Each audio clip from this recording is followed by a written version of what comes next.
मी त्याचं स्वागत करते।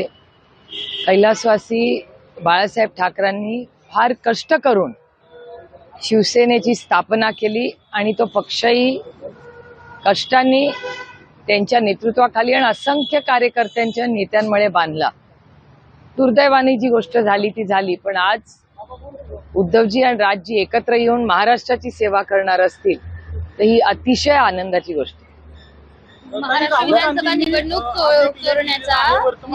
छापलेला देखील आहे। त्यामध्ये राहुल गांधी म्हणतात की महाराष्ट्राच्या निवडणुकांमध्ये फिक्सिंग झालेलं आहे, त्यात काही दाखले देखील देण्यात आलेला आहे, मतदान आहे त्यापेक्षा जास्त मतदान झालंय, पुढाऱ्यांची पळवापळ झाली, अशा प्रकारचे त्यांनी मतं मांडलेली आहेत आणि फिक्सिंग झाले महाराष्ट्राच्या निवडणुकीत। मी आज सकाळीच आदरणीय पवार साहेबांनी आणि मी दोघांनीही तो लेखही वाचला, त्याच्यावर आमची चर्चाही झाली आणि काँग्रेस पक्ष हा इलेक्शन कमिशनकडेही जाऊन आलेला आहे। ही माहिती इलेक्शन कमिशनकडे दिलेलीही आहे आणि त्याची पारदर्शकपणे इन्क्वायरी व्हावी अशी मागणी काँग्रेस पक्षाने केलेली आहे। त्याच्यामुळे आम्ही वाट बघतोय की इलेक्शन कमिशनकडून काय उत्तर येतं। काही 10 तारखेला वर्धापन दिन आहे राष्ट्रवादीचा, दोन्ही राष्ट्रवादी वर्धापन दिन साजरा करतायत, तर कसं बघतात तुम्ही? आता कसं काय बघणार, आता कोर्टात केस चालू आहे आणि स्थापना त्या पक्षाची झाली। हा सगळा 26 वर्षाचा प्रवास हा उभ्या महाराष्ट्र नाही देशाने पाहिलेला आहे, त्यामुळे वेगळं काही त्याच्यात बोलायची गरज मला तरी आता वाटत नाही। 2 वर्षांपासून पवार कुटुंब एकत्र आहे, उभ्या महाराष्ट्राला माहिती आहे, घरगुती संबंध आहेत, पण राजकीय दृष्ट्या विभक्त झाले, पण आता दोन्ही बहीण भाऊ एकत्र येऊ इच्छितात, तर मधली लोक जे बेरोजगार होणार आहेत त्यांचा विरोध दिसतो या सगळ्या गोष्टींना। असं नसतं, संघटना ही सगळ्यांच्या मुळे चालते, असं एका व्यक्तीमुळे नाही। संघटनेत प्रत्येक छोटो शेवटचा कार्यकर्ता तो झेंडा घेऊन उभा राहतो, तोही तेवढाच महत्वाचा असतो। संघटना ही फक्त नेत्यांमुळे चालतेच, पण त्याबरोबर कार्यकर्ते हा सगळ्यात महत्वाचा आणि त्याच्यातला केंद्रबिंदू असतो, कारण का शेवटी तो लढत असतो, रस्त्यावर झेंडा घेऊन तो उभा असतो आणि त्याच्यामुळे या गोष्टी होत राहतात आणि एका सशक्त लोकशाहीमध्ये लोक बोलत राहतात, त्याच्यामुळे फार आपण ते मनावर घ्यायचं नसतं। आपण का निवडून आलेलो आहोत, लोकांची सेवा करण्यासाठी आम्ही निवडून आलेलो आहोत। ती कामात सातत्य ठेवून महाराष्ट्र आणि भारताची सेवा करणं हे आमच्यावर झालेले संस्कार आहेत आणि बारामती लोकसभा मतदारसंघाने याच्यासाठीच मला निवडून दिलेलं आहे। त्यामुळे कामात सातत्य ठेवण्याचा एक प्रांजळ प्रयत्न मी करत असते। काही लोक असं म्हणतात की विशेष करून सुनील तटकरे आणि प्रफुल्लभाई पटेल हे जर दोन्ही पक्ष एकत्र आले तर त्या दोघांची जास्त अडचण होईल म्हणून ते जास्त होऊ देत नाही असंही बोललं जातं।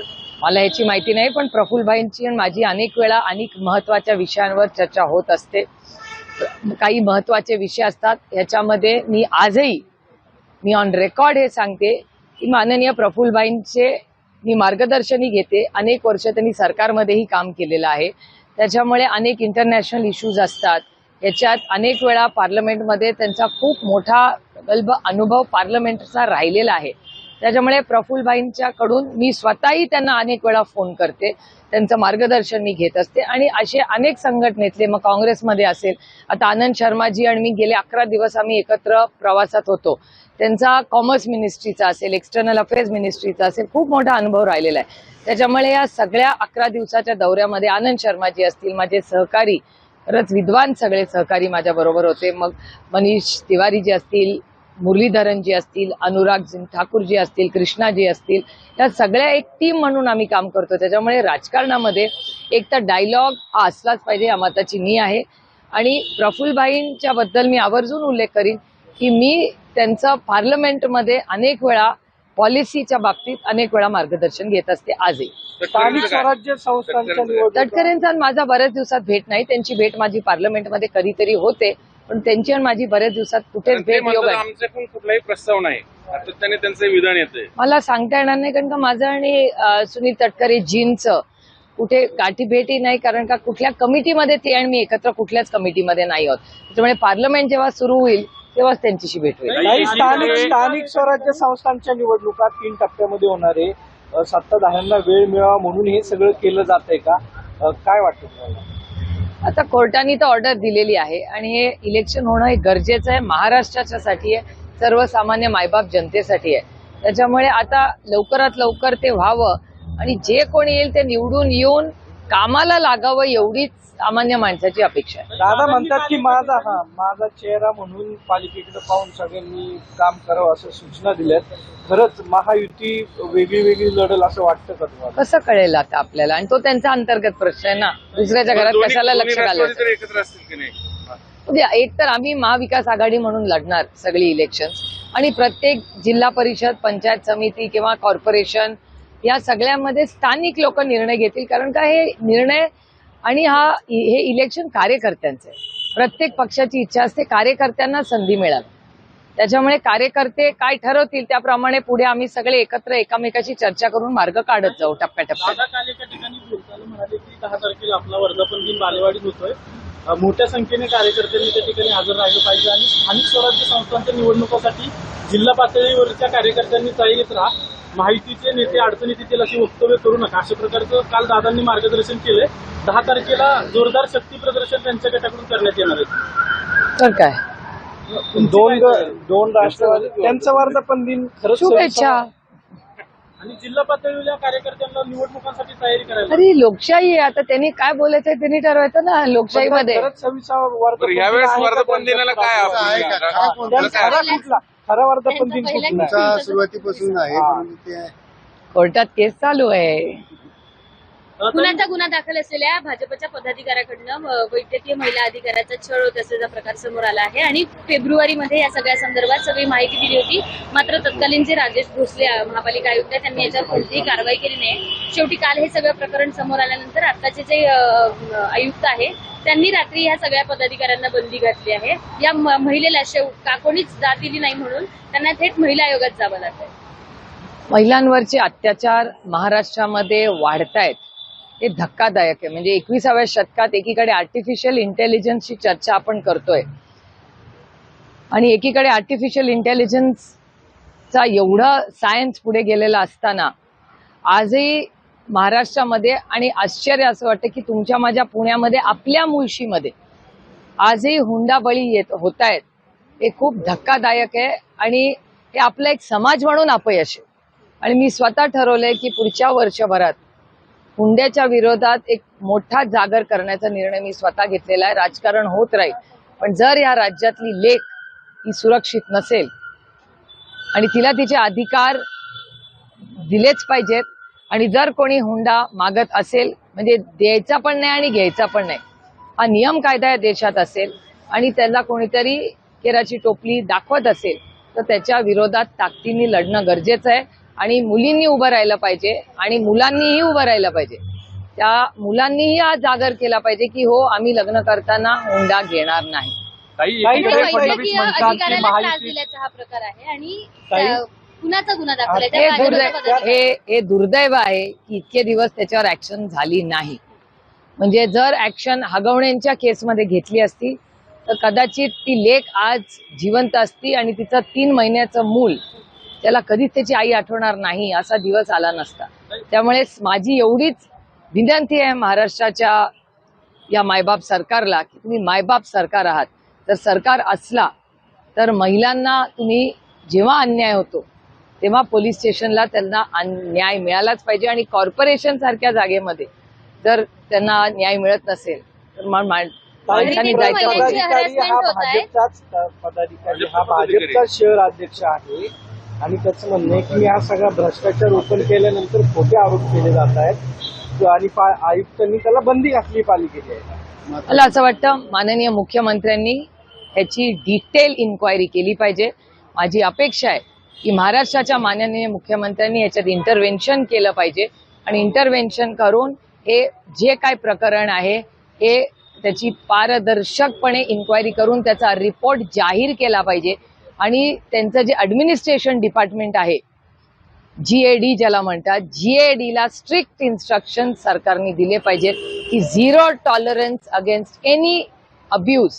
मग महिला असू दे, पुरुष असू दे, कोणी असू दे, या बाबतीत सरकारी जागेमध्ये किंवा सरकार हे सहन करणार नाही. हा मेसेज माननीय मुख्यमंत्र्यांनी राज्यात देणं गरजेचं आहे. महिलांच्या घरातही हॅरॅसमेंट होत आहेत आणि कामाच्या ठिकाणी हॅरॅसमेंट होताना दिसतंय. कुठेतरी महिलेची सुरक्षा ही धाब्यावर मांडण्याची दिसते. हो, अर्थातच ना, या वारंवार गोष्टी होत आहेत.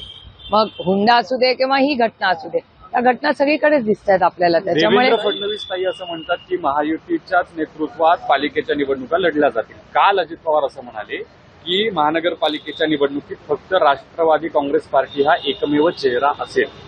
तो त्यांचा अंतर्गत प्रश्न आहे ना. आता कोणी कसं लढायचं, काय लढायचं, त्यांच्या युतीचा अंतर्गत प्रश्न आहे ना. युतीत मतभेद दिसत आहेत असं म्हणायचं का या सगळ्या अशा वक्तव्यांनी? असं मला अजिबातच वाटत नाही. कारण का साधारणपणे ह्या इलेक्शन्सला सगळेच वेगळे लढतात. आम्ही आणि काँग्रेस जेव्हा एकत्र होतो तेव्हा आम्ही आणि काँग्रेस वेगळेच लढायचो. कारण का मी मगाशी म्हणले तसं हे कार्यकर्त्यांचं इलेक्शन आहे. संधी मिळाली. प्रत्येक कार्यकर्त्याला संधी मिळाली पाहिजे ना. त्याच्यामुळे काँग्रेस आणि आम्ही एक होतो तेव्हा आम्ही नेहमी वेगळेच लढायचो. जिल्हा परिषद लढणार आहे. आता बघूया ना, चर्चा होईल तेव्हा कळेल आपल्याला. काही लाडक्या बहीण योजनेसाठी अगोदर सामाजिक न्याय विभागाकडून निधी जो आहे तो 5 वळवला लाख महिलांचं होता. केवायसी नाही, आता- त्यांना निधी ह्यावेळेस मिळणार नाही, नाही. आता इतर मागासवर्गीय जे आयोगाचा दोन वेगवेगळे मागासवर्गीय विभागाचा निधी 481 कोटी. त्याची माहिती मी मागितली आहे की नक्की कुठला निधी कशासाठी गेलेला आहे. त्याच्यामुळे ती माहिती माझ्याकडे 1-2-4 दिवसात आली मी तुम्हाला ती शेअर करीन की नक्की काय पोझिशन. महिला बालविकास खात्याची अनाथ जालिंदर सुपेकर नावाचे जे अधिकारी आहेत त्यांच्यावर अनेक आरोप केले जात आहेत. कारागृहाला जालिंदर सुपेकर असताना 2 वर्षात 102 कर्मचाऱ्यांच्या बदले केले. तर पुण्यात अमिताभ गुप्ता आणि जालिंदर सुपेकर अधिकारी होते तेव्हा अनेक अधिकाऱ्यांच्या कर्मचाऱ्यांच्या बदले केल्याचं रेकॉर्ड आहे आणि मोठा भ्रष्टाचार या दोघांनी केल्याचा आरोप होतो बदल्यांमध्ये. माननीय मुख्यमंत्र्यांनी ह्याची पूर्णपणे पारदर्शकपणे इन्क्वायरी करावी. ही मीडिया ट्रायल होऊ नये. नुसती मीडिया ट्रायल होऊन थांबणार नाही. हा विषय थांबू नये अशी आमची अपेक्षा आहे. सरकारने ह्याच्यावर ऍक्शन घेऊन एक पारदर्शकपणे इन्क्वायरी करावी. महिला बालविकास खात्याची जी अनाथ मुलांसाठीची योजना आहे ती वाऱ्यावर गेल्याची दिसते, कारण लाडक्या बहिणींसाठीचा त्याच्यासाठीचा निधी वळवल्याचं बोललं जातं. ही सगळी माहिती आम्ही काढतोय सरकारकडून. आम्ही RTI ही केलेला आहे. कारण नक्की कुठले पैसे हे बघा, हा देश संविधानाने चालतो आणि बजेटनी चालतो.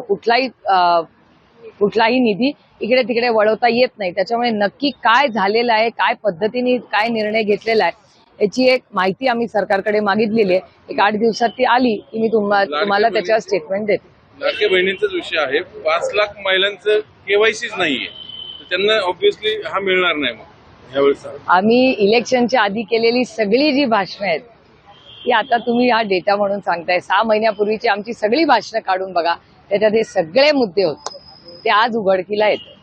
आणि वैष्णवी हगवणे मृत्यू प्रकरण घडल्यानंतर जे शस्त्र परवान्याचं जे आहे ते विषय समोर आलेला आहे. अमिताभ गुप्ता ज्यावेळेस पुणे पोलीस आयुक्त होते तेव्हा अनेक लोकांना शस्त्र परवाने दिले गेलेले आहेत. खोटी कागदपत्रांच्या आधारे शस्त्र परवाने दिलेत किंवा मंत्रालयातून जे शस्त्र परवाने दिलेत त्याला माहिती देखील चुकीची दिल्याचं आता समोर येतं. माझं म्हणणं आहे, एकतर या राज्यात पोलीस अतिशय उत्तम आहेत.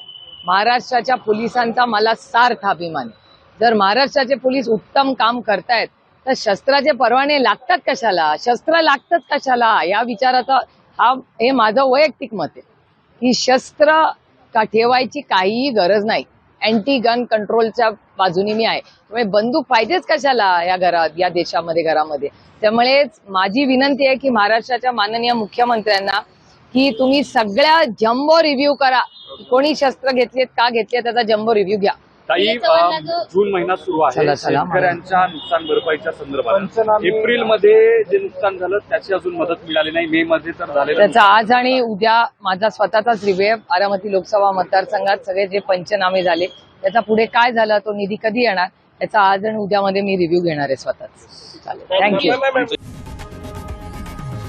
लोकशाही मराठी ऐका, पहा, जागरूक रहा.